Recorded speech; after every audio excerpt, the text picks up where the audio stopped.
everyone, Erica here with Fibersandfloss Canada. Welcome back to another episode. If you're new here, I always start off by saying this is a channel all about cross stitch, but it is evolving into more of a whatever I'm crafting sort of channel. So bear with me. I always start with my cross stitch, so if that's just all you're here for today, please join me for that. And then I kind of roll into whatever else I've been working on in the last couple weeks. So today I have to tell you that I've been addicted to my chatelaine. I don't know, like last month I was kind of, I don't want to say losing interest, but I just wasn't feeling motivated or inspired really to be working on it. And then I got to a part that was new to me, and I am having a really hard time not stitching on it. So every day I've been working on it, and now I'm trying to limit myself to 2 threads a day because I'm almost done my May assignment. And truthfully, I think I was about half done my May assignment on the 2nd of May. So I want to show you what I've been stitching.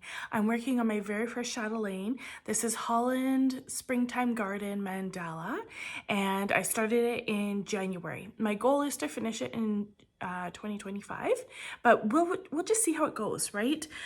So let me show you. And today I'm not going to flip to the overhead camera. I'm just going to let you admire my beautiful backdrop of what I'm going to talk about in just a few minutes. But first, chatelaine. Look at this, you guys. I finished the border. Do you see that? How amazing is that? So I've done I shouldn't say the border. I finished the window frames of all the pieces. And then the next part that I did was I stitched this, the first part of the scene. So there'll be a sailboat right in the very middle. And then there's grass and there's water all around it. And you can see that I'm missing some floss. I was able to order my final installment of NPIs from Lindy Stitches. And I have to tell you that if you don't know, with Lindy Stitches, anytime that you order floss, so once you've ordered 5 flosses, you get 1 for free. So if you're kitting something up, you're ordering a bunch of flosses, make sure you order from Lindy Stitches because it does add up. For my final installment for the MPIs for this, I think I had to order another 18 or 19 of them or something like that.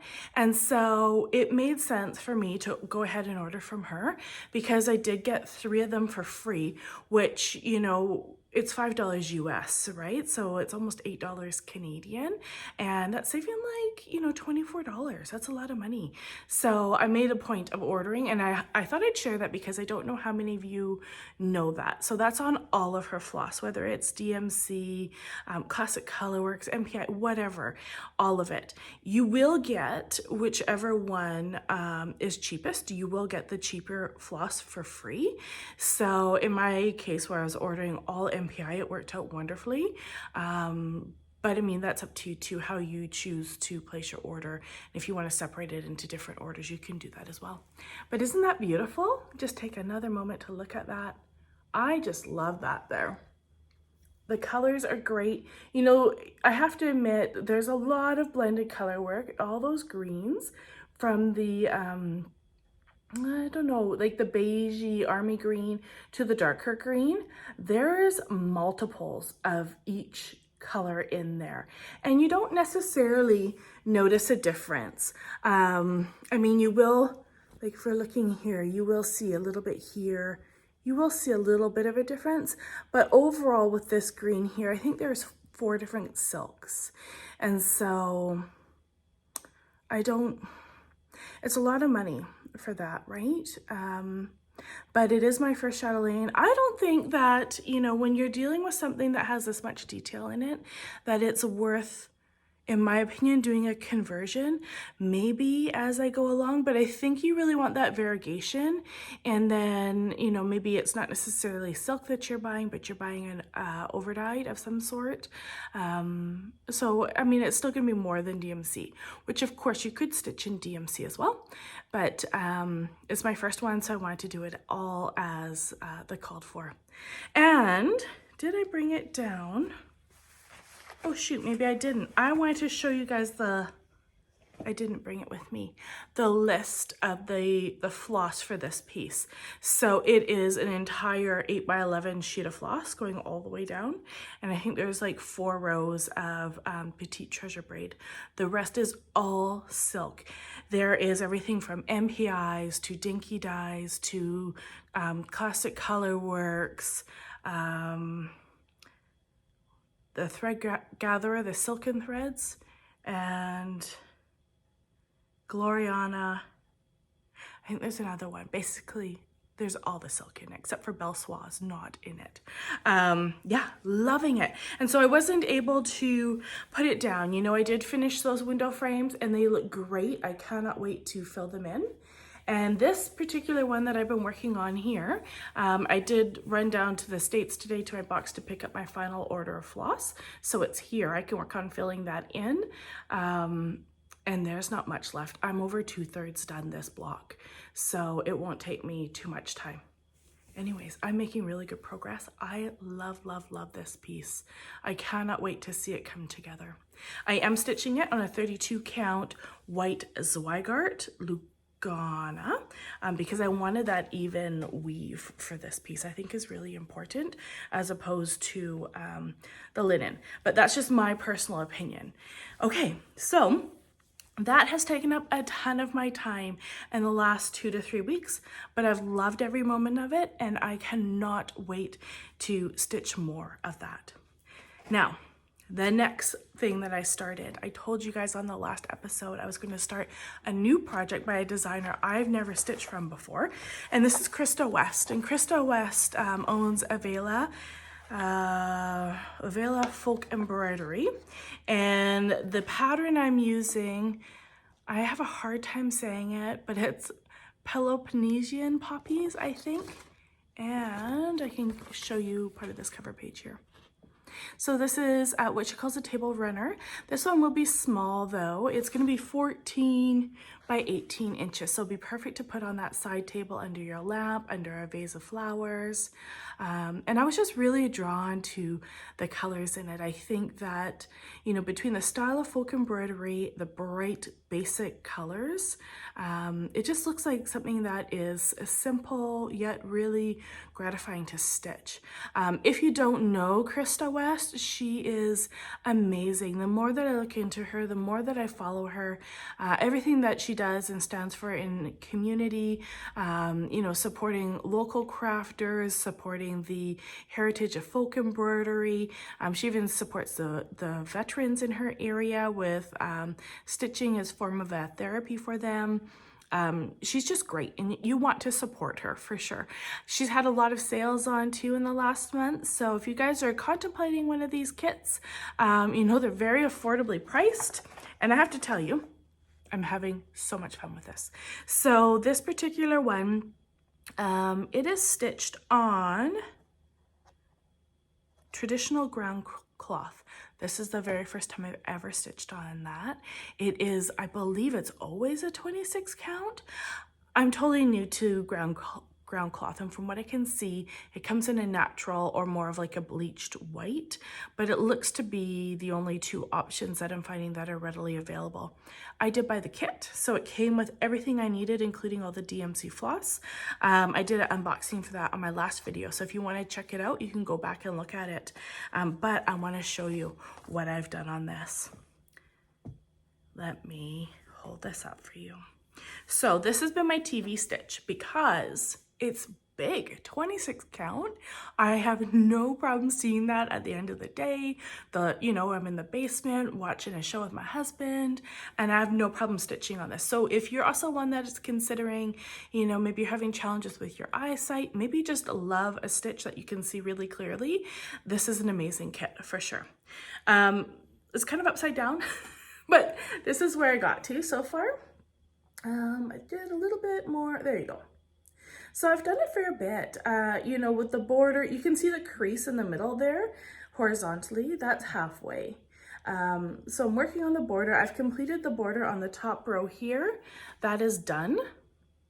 And then I wanted to complete one of these. Let me just figure out a way to hold this. I I decided just to go for it and make a floss tube today, even though I don't really have time for it. So I didn't really prepare. I don't have my boards out. You're just gonna have to bear with me. Look at that. That has been so much fun to stitch. So with the 26 count, we are using DMC floss. We're using 2 strands over 2. And you can see that ground cloth. Do you see how it looks like super rustic and almost like it's a loose weave? Do you see that? Well, it's amazing to stitch on. I don't know what it is. You know, I opened the kit and I kind of thought to myself, oh, I don't know. I was worried that maybe, you know, my tension might be too tight. I might pull it, I might pucker that stitch. So I paused and I went to Krista's website and she talked about, you know, I read all her frequently asked questions, and some people were speaking about the ground cloth, and she said it's actually, and I think it was an Instagram post of hers that spoke specifically to what that is. And it is made of 100% cotton. It is made to be washed. So, you know, these things being made as a table runner as opposed to, you can put it on the wall as art, but as, you know, having it stitched as something functional in your kitchen. So she uses them as table runners. She uses them to hold her sourdough bread, you know, bread basket, that sort of thing. And that's why she uses DMC, because it's color fast, so it can wash. She said that the ground cloth, the more you wash it, it actually improves.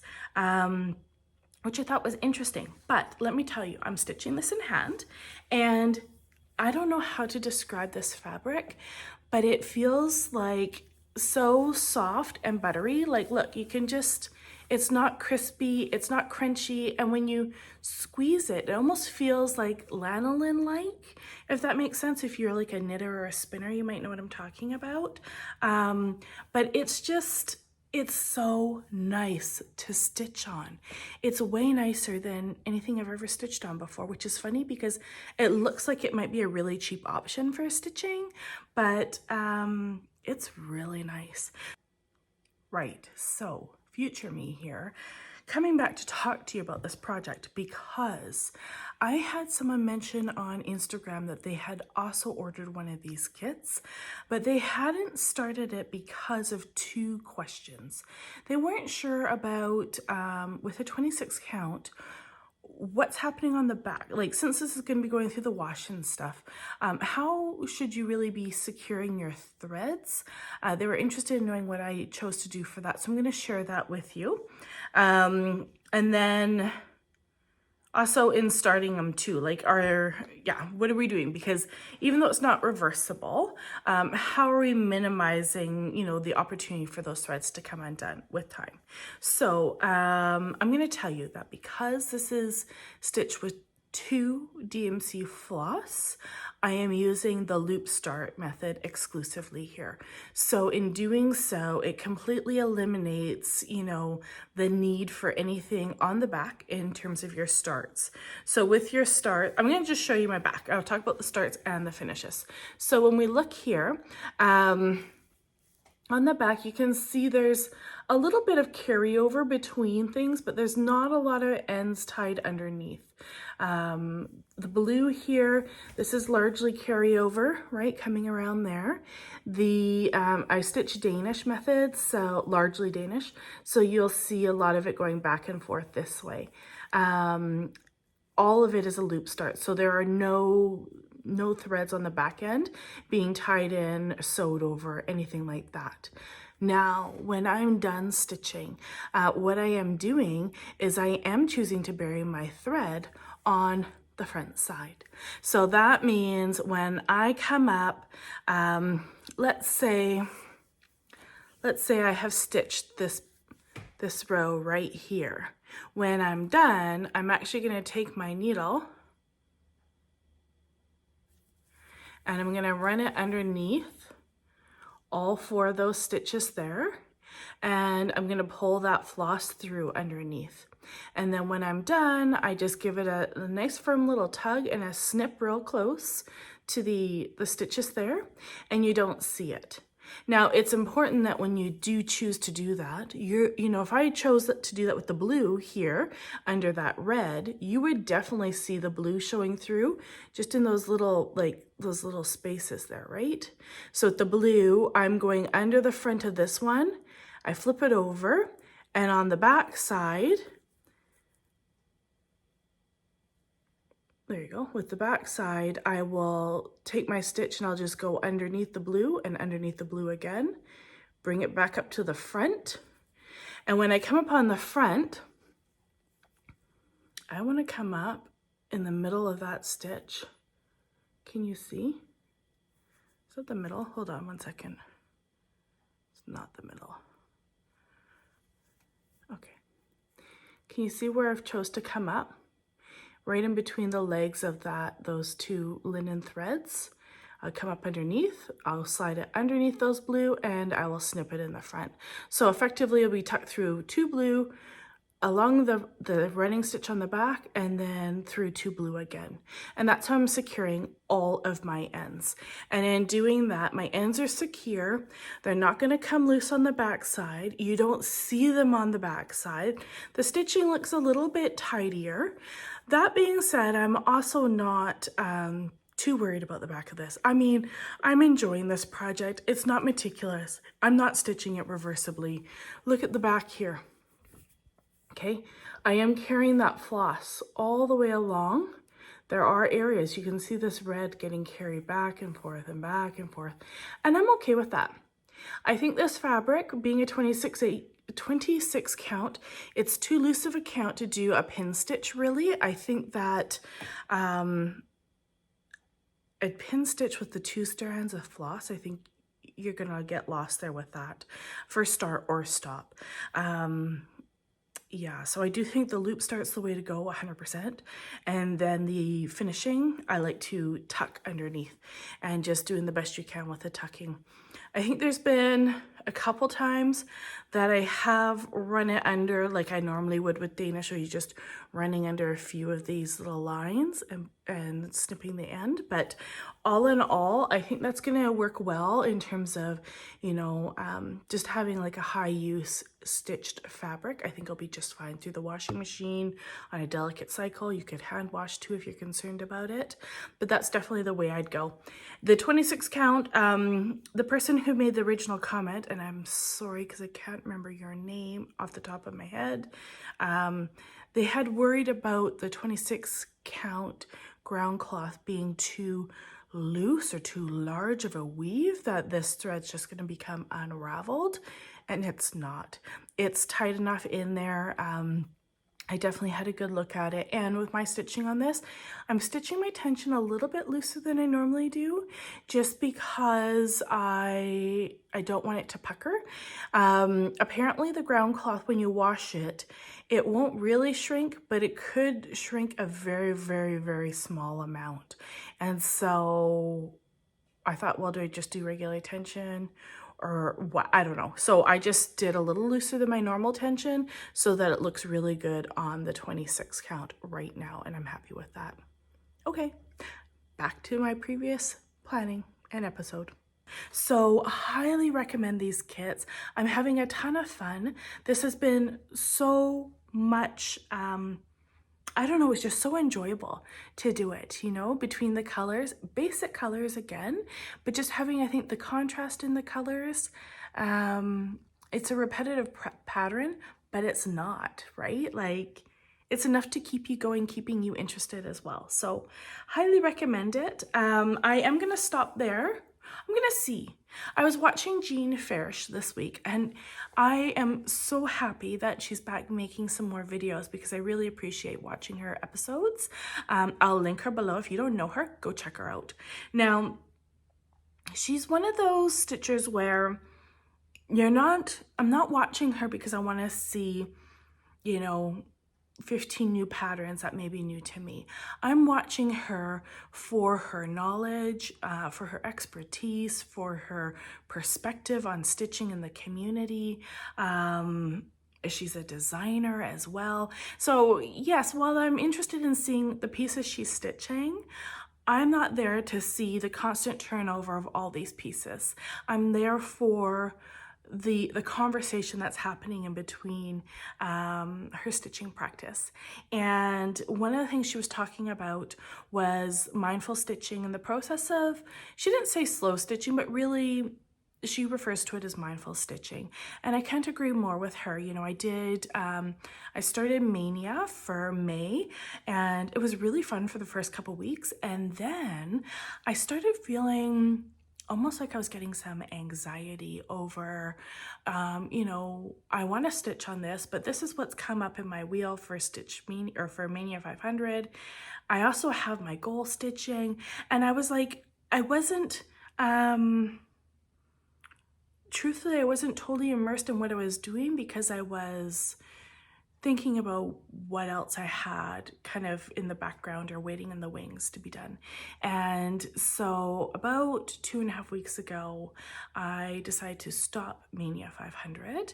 Sorry, Andrew. It was fun, you know, logging some process on some stitches, but for me, I think I just really need to go back a little bit, slow things down, stitch on what I love, and, you know, stitch on that until I'm ready to move on from it. And I've really, really enjoyed making this. It's been a wonderful piece so far. Now I'm ready to tuck it away. I will likely pull it out again in the next month just because it's an easy TV stitch, you know, if we're watching a movie or something like that. I'll probably pull it out so we can work on it. I can work on it while we're watching a show. But I think I'm still loving that chatelaine, and I'll probably go back and log a bunch of stitches in that upcoming. So I'm just trying to be mindful in how I am stitching, and also not all my energy has been going into cross stitch in the last couple weeks. You know, our weather's lovely. I've been outside with the kids. We've been spending lots of time on the porch. We've taken up a very competitive course of croquet in our yard, which is kind of humorous, but it's been so much fun. And I did not know that if you hit somebody else's ball, you get 2 extra turns. So you could imagine how that's gonna unfold in the yard, and we've had a lot of fun. So we're playing that, gardening, knitting. I've been knitting up a storm and just kind of really doing what I feel like I want to be doing. The next thing that I'm kind of turning my mind to is I'm going to Stitch North in October, and so I'm thinking about table gifts. And I have a question for you guys. So I've got 3 different options of what I can bring for table gifts, and I just want to know, as stitchers, what would be your number one preference out of all of them? So my first thought is to have a handmade project bag for everybody, and somehow make that special, you know, just so kind of reminiscent of Stitch North or Canada or something to that effect. So that is one option, is making a project bag. The second option is making a some sort of notion accessory. So I was thinking like a scissor fob or something like that. And because it is Jeannette Douglas is the featured stitcher, I'm looking at, if I do a scissor fob, to do like a 3D one with her designs on it. The third option, and I say scissor fob, but it would be a 3D option that you could use as a zipper pull, scissor fob, decoration, whatever you want. And the third option would be like a tin or a container of all my my favorite things. So nothing too expensive, but like, you know, my favorite needles, maybe my favorite hand cream, a skein of my favorite floss, that sort of thing. So just things that I use on a daily basis that, you know, I really appreciate, and I don't think I could go without in terms of my stitching. So let me know which option you, as a stitcher, what you would prefer. Option 1, the bag. Option 2, the 3D like decorative stitch. Or option 3, favorite things. Okay, my next thing I've been working on is Jeannette Douglas. And this is, I don't know, I can't say it either. Hollandse Merklap. I don't know, you guys.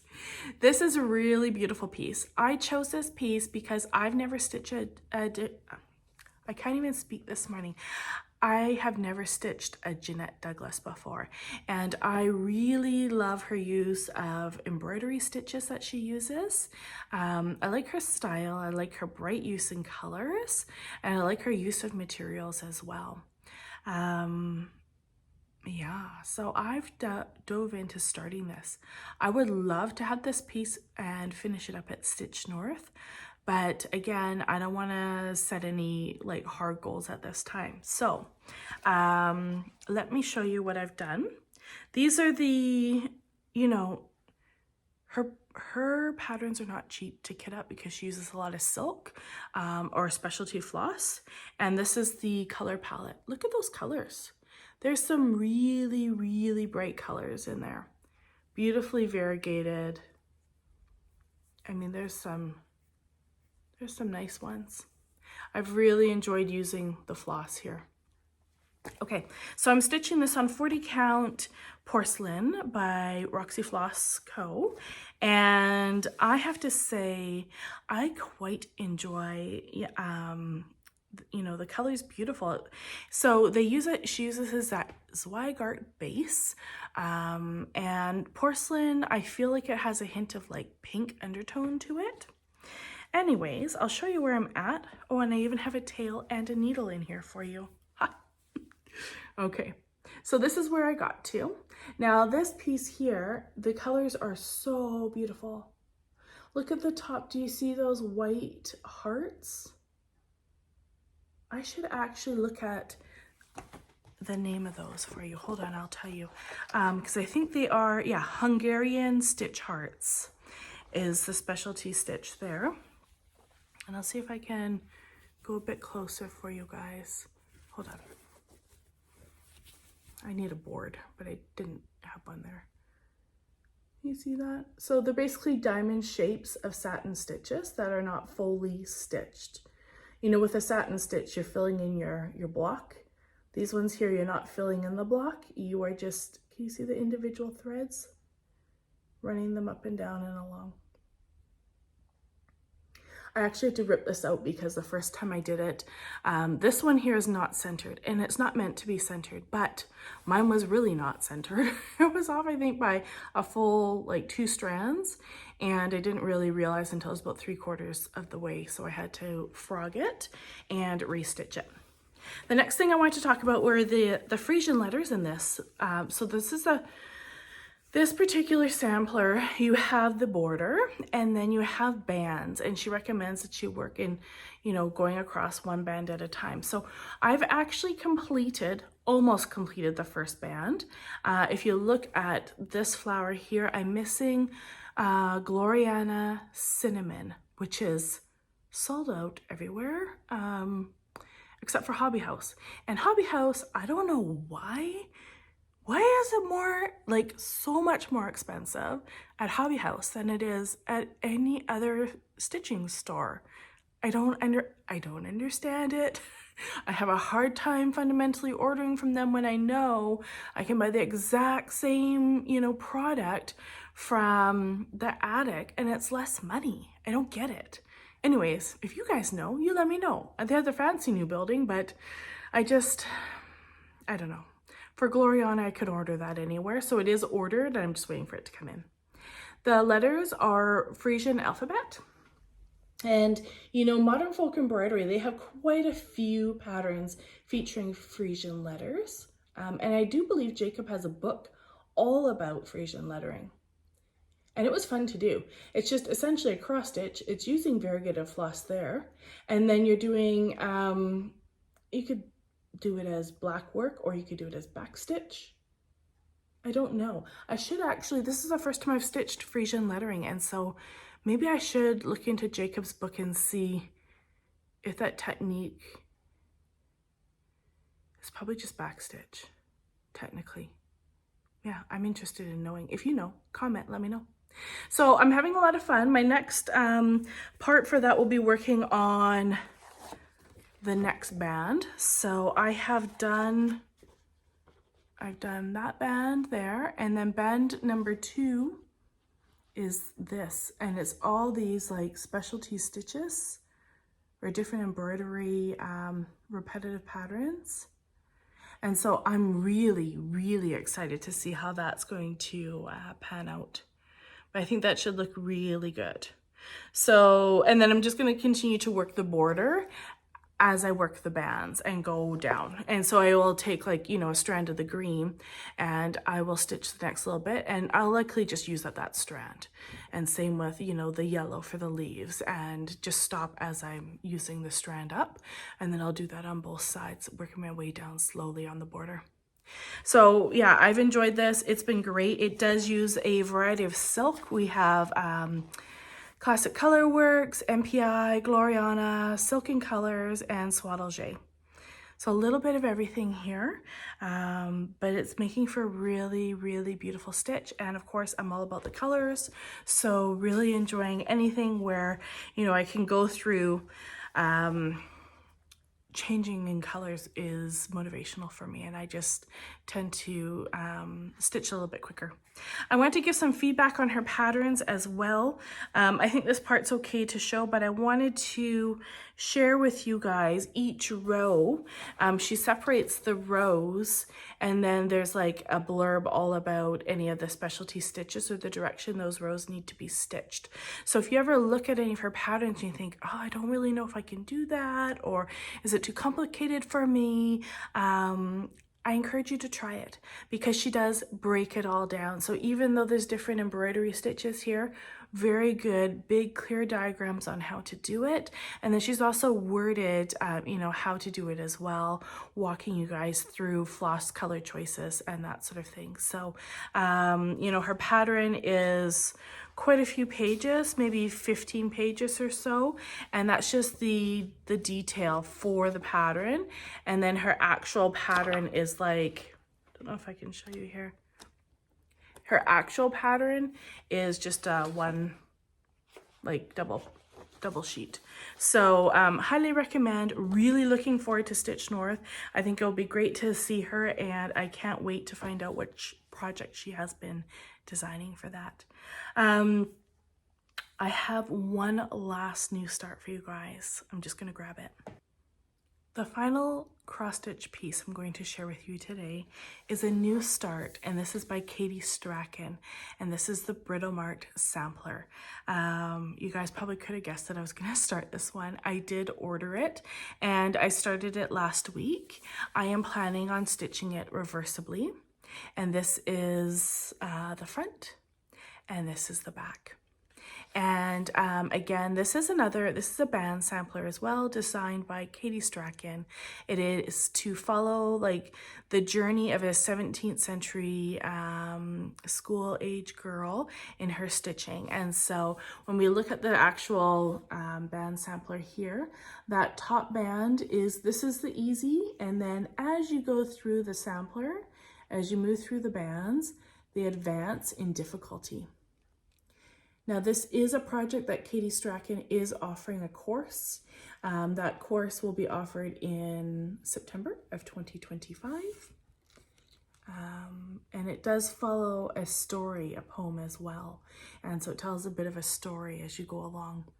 And I have started just right at the very top here. And essentially all that I'm doing is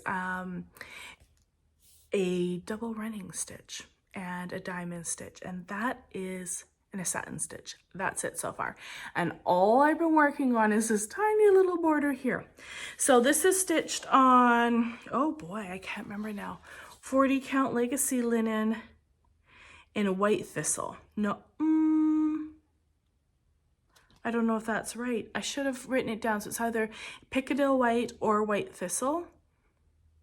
I feel like this is Piccadilly white in the kit, but I need to make a note of that. I did order the kit, so I have all the floss for it as well. Look at that palette, is just gorgeous. All of the colors, with the exception of the very first color here, they all come in Soie de Paris as well as Soie Gobelins. And I haven't used either of those before. I've used a lot of the 103s. I've used Soie d'Alger and Soie, but I haven't used either of these. So it's fun for me to try a new material as well. Now, I'll show you where I've gotten to. And I haven't stitched much because my Chatelaine's been calling my name. But this is where I've got to so far. So it's just a very little bit that I've done. If I can zoom in a bit for you guys there. And yeah, it's definitely different. You know, I think by the time that I finished, this is new for me to be doing. I mean, I know how to do a double running stitch, right? But to try and do that and get that line nice and straight and then work on these diamond stitches. And then this, like, I don't know if this is supposed to be like a leaf shape. It looks a lot like a heart to me. That's filled in with satin work. And to do that, between working on that with, I can't remember if this is Soie de Paris I'm using. I'll have a quick look actually at one of these because then I'll know. See, I can't even tell at a glance. Yeah, Soie de Paris I'm using. And so that, you know, the floss, if you're looking at it, it's quite a flat floss. There's not a lot of twist to it. I'm like talking out my ass here because I don't know anything about this. This is totally new to me. If you want to know the difference between all these flosses, Katie Strachan is your lady. She's done a whole video on it, describing the difference between all their Veriswa flosses, their prime uses, etc., etc. You go watch that. Don't listen to me. I am stitching it. I think that as I go along, you know, I think I'm going to see a visible improvement in my own stitching. And so for me, you know, I'm a bit of a perfectionist, but over the last few years, I've been letting a lot of that go. And I think, you know, it's kind of a perfect sampler just to see your own evolution as a stitcher from, you know, where you've started. And this is a totally new skill for you. And, you know, to work your way across the band and repeat it. And if you were to compare here versus, you know, the very final stitches in that pattern, I think you'll probably see quite a noticeable difference. That's my guess, my hope. Actually, I would assume it's gonna look better, right? So this one I've started without the class. My plan is to start it, and if I do well, great. And if I'm having troubles, then I'm gonna be going back and registering for the class, which you can do separately if you like. My biggest challenge so far in this has been securing my threads because I am stitching it reversibly. And when I started, you start here where you're doing a double running stitch. And so this is my back. Just like that. So you can see the beginning here where I secure my threads. It looks quite a bit thicker. You know, and I'm not sure that there's a better way to do that. Now that I'm securing my threads underneath the satin stitches and it's working really well. Yeah. This one looks different. Oh, that's because I have my floss from the front is coming up. I was gonna say there's an extra little line of floss there, but that's because that's where my floss is pulled through to the front side. And when I looked at Katie Strachan's, you know, because she doesn't have the tutorial out yet, when I looked at the back of her work, it looks like maybe she's used a little knot here. It looks a little like a knot at the beginning. I'm not sure. So that will be an interesting tidbit I could pick up along the way. Otherwise, I'm kind of just doing like a, you know, when you thread it through the back, like, but I'm twisting those colors so they kind of represent that color change. I don't know. It works for me. I'm enjoying it so far. So she also does have conversions for everybody too. So if they're interested, there's a conversion. So here's your called for. She's got a Soie d'Alger conversion and a DMC conversion as well. And of course you could stitch this on any size you want. I think that it could be interesting to stitch this on a 32 count as a learning piece because you could have, you'd be able to see it better.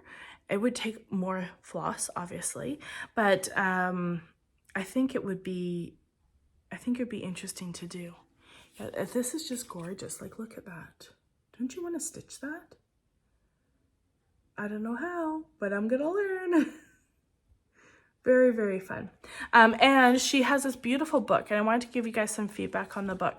A few people I have spoke to have been hesitant to start this because they think that this is a little bit crazy. There's a lot of detail, and they say, you know, I'm good at cross stitch, but I'm not sure about all these other stitches. Again, just like the Jeannette Douglas pattern, highly recommend, because in her book, she, I can't really show a lot of it, but in the first one, for example, this band, you don't get your pattern. It doesn't look like that. You're going to get a layer. So you're going to do the top row, you're going to do the bottom row, and you're going to do like the outline of this blue. And that's it. That's all you're going to do. And then there's the next layer where you're going to get to fill in the blue, and then you're going to get to do the flowers in between. So there's lots of points where you end up being able to double check your work, making sure you're, you know, at the right spot in your fabric. And then, of course, she's going to have a class as well. So if you're not sure, I would recommend the class. You know, Katie's tutorials and her kits and stuff have excellent instruction. So I could only imagine the class will be fantastic. And then she's got big clear diagrams. I might just show you this first page. I don't think she'll mind because she's shown it too. Big clear diagrams on like a diamond stitch, but like this is phase 1. And then there's phase 2 where you're going to add over top of it and so on and so forth. And then there's a write-up on, you know, both pages as well about what you're stitching and different options. So the one thing I will mention, if you are stitching this reversibly, the diamond stitch that's featured in this book, you'll have to find a different pathway for that diamond stitch. And I've done that because in terms of stitching something reversibly, depending on where your needle is coming up at, where it's starting and where it's finishing, you need to think about that pathway so that it ends up in the exact right spot at the start and the finish. So she does say in the book, if you're stitching it reversibly, you have to look at, this is a traditional diamond stitch. However, you have to reconsider your pathway. So I've done that. I figured it out. If you guys want to know what that is, just send me, you can comment below, but really what I'm going to need is your email address. You can text me and email me at fibersandfloss.com, or you can send me a message on Instagram and I can send you a screenshot of what I've written out for it. And yeah, I'm happy to share those things as I go along in case anyone else has started stitching that prior to the class as well. It's been very fun. I've been enjoying it. I'd like to stitch some more. The next thing is, I just want to share this with my Lindy Stitches order. She did send out a little reminder card about Midsummer Stitch, and that's happening July 19th to 20th this year, so mark your guys' calendars. If you haven't done this before, I did it last year. It's really quite fun. You know, there's a lot of Flosstubers, guest designers. It's all done online from the comfort of your own home, so it's like an online retreat, and a lot of fun. So, mention that to you. Now, I have only 2 more things I want to share with you, and they're both knitting. So if you were just here for the cross stitch, thank you so much for coming today. I hope you enjoyed it. Please make sure to let me know what your preference would be if you were to receive a table gift, whether or not you would like option 1, 2, or 3. Yeah, I really appreciate your guys' feedback for sure. Now, let's talk about knitting. So I have finished my Go Dynamo Shawl by Kevin West. Where does that even come from? All right, I think my brain is tired. Stephen West. We actually went last night to our year-end music performance for our school, and at the end of the video I'm going to put some clips in, and this is featuring the junior, senior, and chamber choir. So these kids are in grades 8 through 12, as well as orchestra, which is grades 8 through 12. Maybe it's 9, 8. 8 or 9 through 12, and then senior concert band, which is grades 11 and 12, and they've thrown some 10s in there. So my youngest, or my middle child's also in senior concert band, though he's in grade 10 this year. And it was a fantastic venue, beautiful church downtown Vancouver. The acoustics in there was just unbelievable. So even though I'll attach a couple songs at the end, it is nothing like it is in person. But by the time, you drive all the way into downtown Vancouver at rush hour, and then you watch this performance, and then, there's the cleanup and you make your way home, it's a late night for sure. So I'm tired today. My brain's not working. This is the Go Dynamo Shawl. This is by Stephen West. It was his knit along for October of this year. In his pattern online, he chose to knit his with bright orange and like a baby pink. I chose a couple different fibers. I'm just realizing now I don't really have the types of fiber with me. I do have them. They're in bins. Hold, I'll grab them and show you. I've also just reorganized my craft space, and I'm wondering about maybe showing a video of my crafting corner. I don't know. If that's interesting to you guys and you might want to see it, leave me a little comment. Let me know. Okay, so for the gray background, I used a yarn by Myrtle Yarn. Can't remember the name. It is a fingerling. I'll put it in the description box below. But that's kind of the gray background that we're seeing here throughout a lot of this. And then the rainbow, like the variegated rainbow color here, this is, it's a bundle. Now I've separated the bundle. This is by Fleece Artist, and it's called Halo. These two things actually come like together in one big wrap, and they're twisted together. The neat thing about their Halo collection is that your skein of merino as well as your skein of mohair are wound, and then they're actually dyed together. So it's a perfect match. So if you wanted to, knit a sweater and have the halo effect, it's going to be a perfect halo effect that's variegated, perfectly matches. It's a lot of fun. So what I end up doing for this particular shawl was separating it, and then you're going to see this variegated merino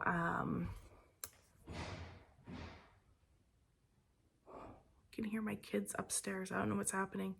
This is, I want to say it's a fingerling, but the needle size is slightly larger, which I'm contemplating now. I wonder if it's for the two of them maybe, but it looks like a fingerling, 100% merino, and that is used in here. You can see that color work all the way throughout.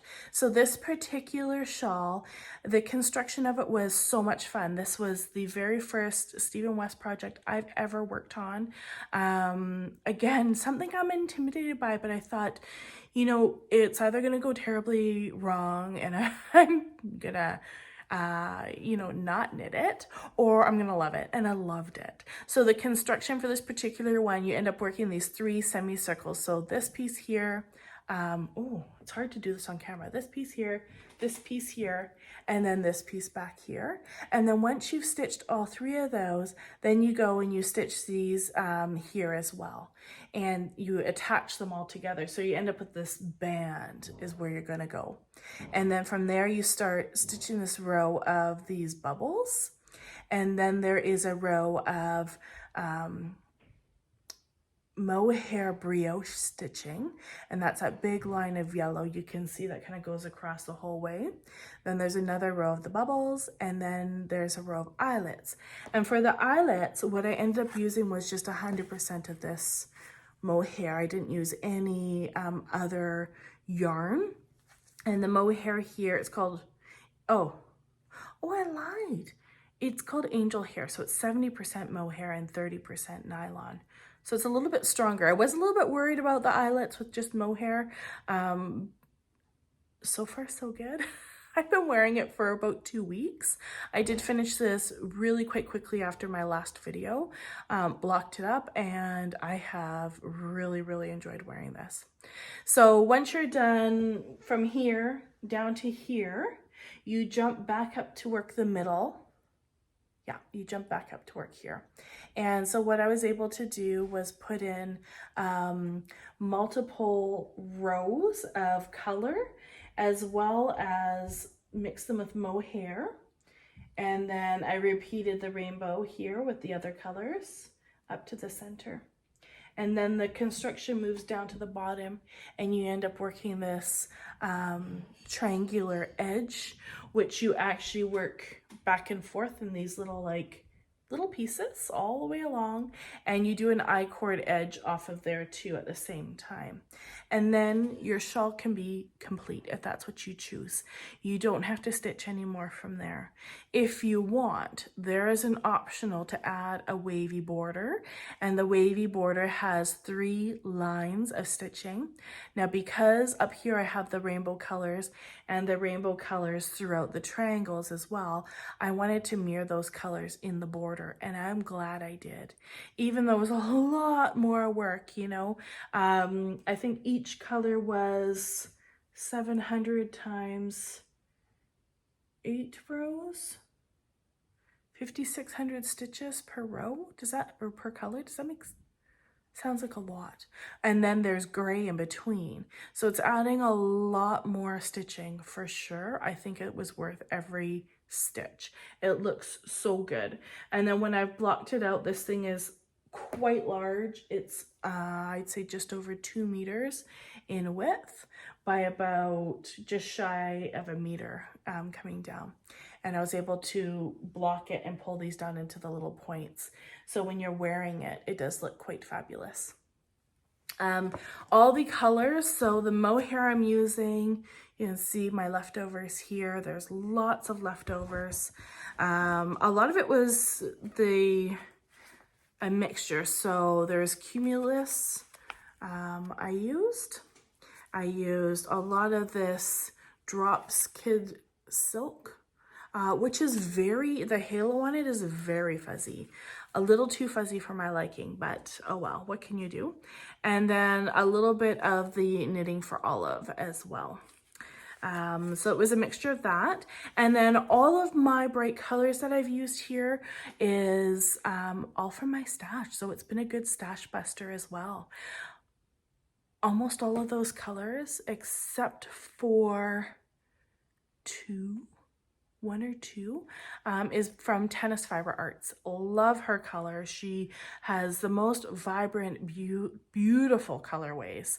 If you're interested in checking her stuff out, I suggest you do so, because they like to take the summer off with their kids, and then they come back with a bang in September when the kids go back to school. So if you want to order any fun, bright colors for summer stitching, go check her out for sure.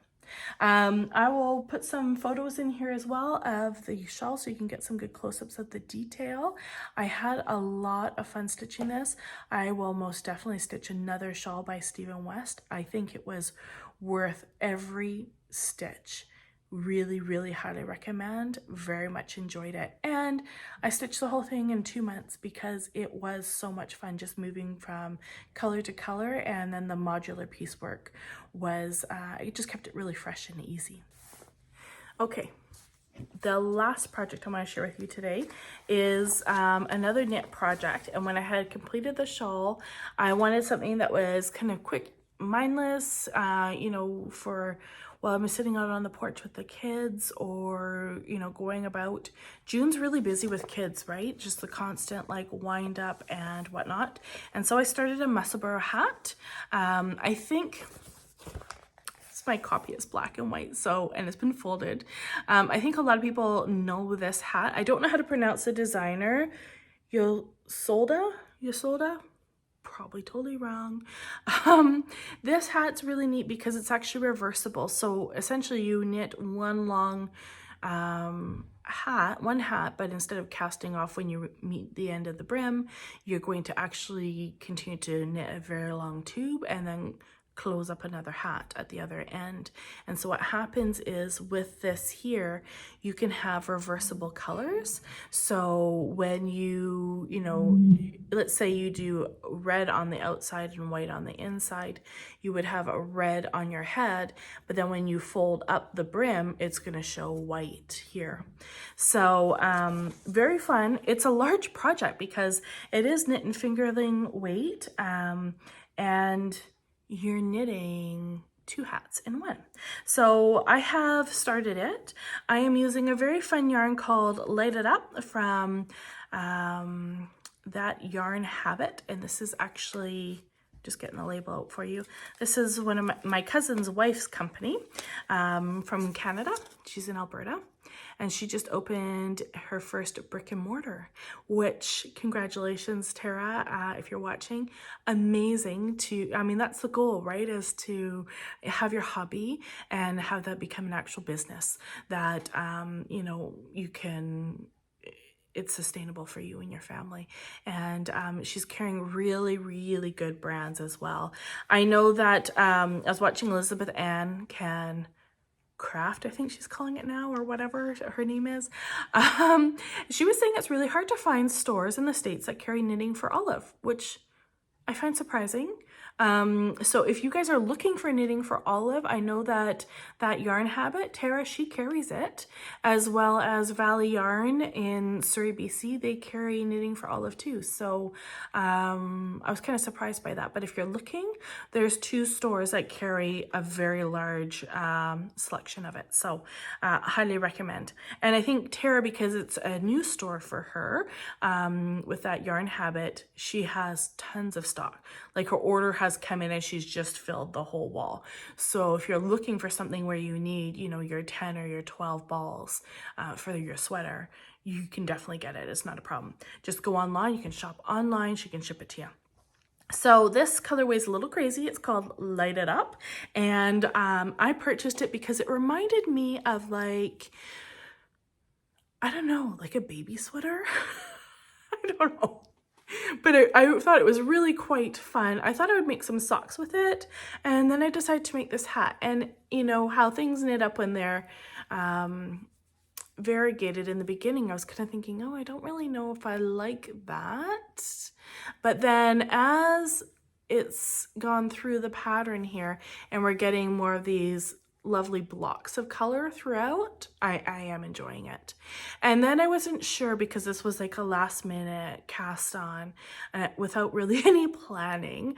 I didn't know what my other color should be. So I've just gone for this neutral, this cream, which you almost can't even barely tell I've started it. I think I've done 8 rows. And so I think, you know, when you fold up the brim and you see the cream, it will look really nice. Or if you wear the cream side and this is your brim, I might do a pom-pom out of this too on the other end. I think would be really fun. So this is, I mean, you knit this toque, but because it's going to be a fold over brim, it's your toque, but then it's like actually 12 inches from tip to the color change. And then now I've got a whole bunch more. So I went to my yarn wall and I was able to pick out just some stash that I had. And it's funny because this is probably one of the oldest balls of yarn I have. It's from Knit Picks, and I haven't ordered from Knit Picks since probably 2000 and I don't know, 9. Were they open in 2009? It's been a hot minute for sure. So this is fingerling weight as well. And it is 100% Peruvian Highland wool. The one that I'm using from Tara is 100% merino as well. Or actually, is it? It might be a sock yarn. 1 second. Now I've done it. I've pulled the middle of my ball out. Don't you hate that? I hate that. It's 80% merino, 20% nylon. Yeah, because it is a sock yarn that I'm using. And it is a non-superwash, which I actually really like the non-superwash wools. You know, I used to at one point think, oh, superwash is definitely the way to go, latest, greatest. And then as my knitting has evolved, I actually really don't like superwash fiber. And then the more I've looked into it, you know, the process of making it and everything, I don't think I really want to support superwash fiber. The things we get into, right? Anyways, this is nitpick, so I'm sure it is a superwash. Oh, it's not Peruvian. It's not. Okay, I'm happy with my overall project. It'll be a good one. It'll be easy to do. Again, just that mindless knitting for outside. And yeah, I'm half done. So hopefully in the next couple of weeks, I'll finish this. And I have the itch to do some quilting. So I've got a EPP project on the go. And I want to get into collecting some fabrics for that 1930 sampler quilt that I shared last time as well. I feel like there's more I wanted to mention. There is. I wanted to mention one more thing, that Canada Swaps with Karen the Stitching Owl. I'll link her channel below. She is hosting the 3rd Canada Swaps. Details are all gone out right now. And I'll link a video up here for you guys if you're interested. It's like a 4-minute video on information about how to participate. So you do need to, actually she didn't specify this time if you need to be from Canada. In the past she has, but I'm not sure. You need to reference the video actually. And the idea is that the project, you know, recommends Canadian designers, and that it will be a fully finished object, less than 6 by 6 inches, and in the mail by Labor Day weekend to the recipient. So if you want more details, you're interested in participating, please watch the video I link above here, and I'll link it below as well. It's definitely a fun way to participate with what's happening, you know, with other stitchers in your community and stuff like that. Anyways, I think that's all I have for you today. I'll see what I get up to in the next couple weeks, and I'll see you again soon. Thanks so much for watching. Have a wonderful day, you guys. Bye for now.